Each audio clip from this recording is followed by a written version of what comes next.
what's going on, guys? Welcome back to the channel. Today we're in the Z06 and I wanted to kind of go over some of the cool options and features this car has. For 2006, this car was pretty loaded and surprising with how nice the features were. We're going to go through some of the settings on the heads-up display and some of the dash options to personalize the car for my liking. So we got a lot to cover. Stay tuned, guys, and I hope you're enjoying the channel. It's a little bit nasty outside. It's raining pretty hard, so we're in the garage, but let's see if we're able to check out some of these cool settings on this car. As you can see, the previous owner had his own stuff set up on the car. And if you can see here, we have the heads-up display. I'm going to try my best to get the best quality for you guys here so we can change the display options for you. This car is a 2LZ, I believe, which is a pretty well optioned Z06 for 2006. And this would be kind of your buttons here on the console to set up different options. This would be your heads-up display.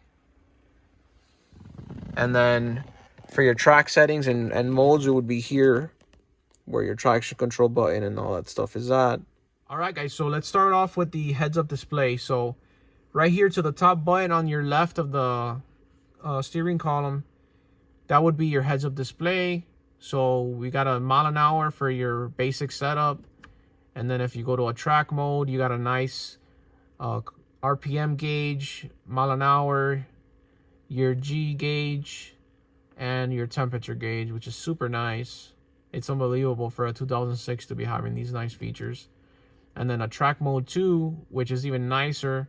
You got that long sweeping rev gauge, your mile an hour, and your G gauge on the bottom as well with the temperature gauge.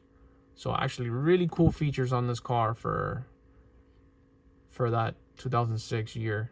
And then we go back to that basic street mode, which shows your mile an hour. Now you can add different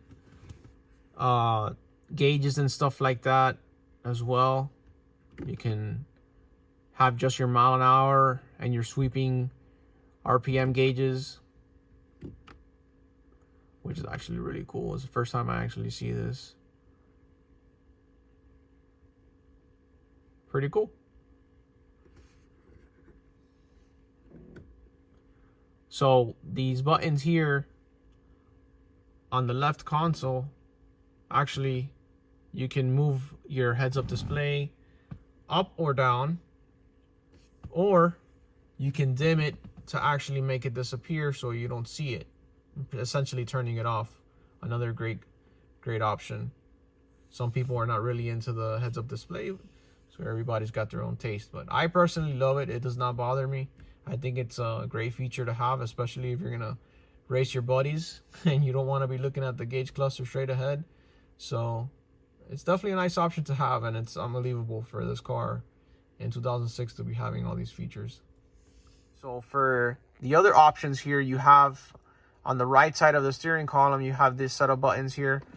So these are going to tell you your different options for average fuel economy, instant fuel economy, your range, and those are your different options there. Let me turn this Bluetooth radio down. So another option that you have here would be the second button. Tells you your oil temperature, your coolant temperature, battery voltage, and your different tire pressures up front and rear. Really nice. Then you got your odometer, third button, your trip meters. Oh wow, there's actually a track timer on here, which is pretty sweet.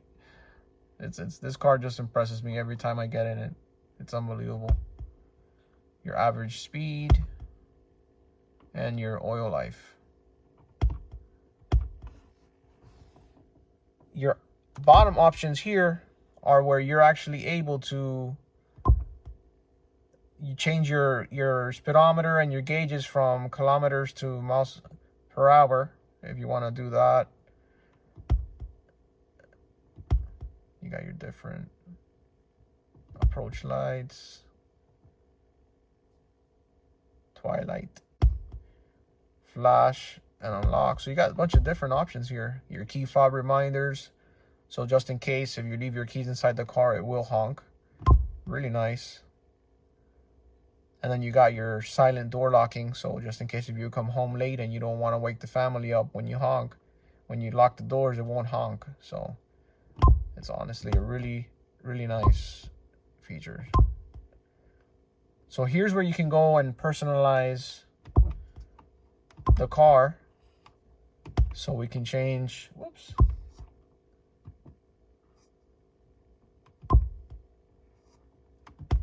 Yeah, we can change all this up here and personalize this. So I didn't want to bore you, but we got it set up to exactly how I wanted it.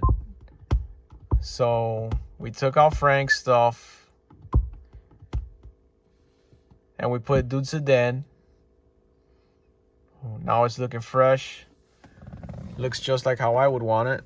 So let's check out what this button does here. So this is what I was told is your options for your traction control. Traction control system off, on,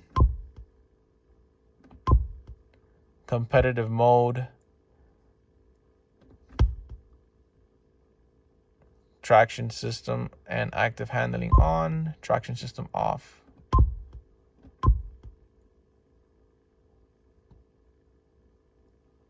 Yeah, I want everything on. So we're not ready to be messing with that stuff yet. I'm still learning the car. I don't want to wrap it around a tree. All right, guys, so that kind of wraps up the video. You know, we went through the different menu options on the dash and the heads-up display. We got to look at different traction options and different competitive modes and stuff like that. And also personalizing your name, which is pretty cool. Every time you get in the car kind of like puts out your name and stuff like that, which is awesome. So this car is very raw in its form. It's they don't make things like this anymore. You know, everything's going electric, and I'm truly grateful to be able to own one of these monster cars. So I hope you guys are enjoying the channel, and stay tuned for more content.